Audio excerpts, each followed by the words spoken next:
राष्ट्रवादी शरदचंद्र पवार पक्षाच्या म्हाडा विधानसभा मतदारसंघावर काँग्रेसनं दावा केलाय।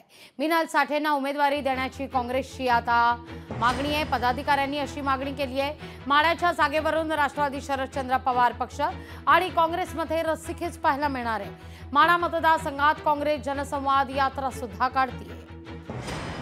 त्या आमची मदत घेऊन त्या ठिकाणी आमदार झालेल्या किंवा निवडून गेलेल्या उमेदवारांनी साठे पार्टी असेल या तालुक्यातला काँग्रेस पक्ष असेल तो संपला पाहिजेची भूमिका घेऊन त्या ठिकाणी काम त्यांच्या माध्यमातून केलेलं आहे। हे कुठंतरी थांबलं पाहिजे।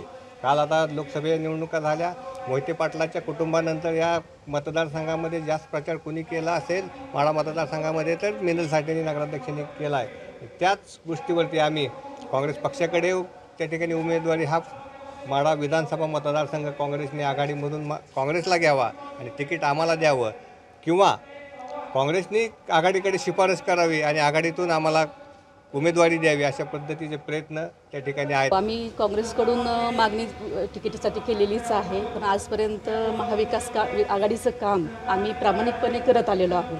गेले 20 वर्ष झालं महाविकास आघाडीचं काम करत आहोत, त्यामुळे भविष्यात पण महाविकास आघाडीने ही जागा काँग्रेसला सोडावी असं मनापासून वाटतंय।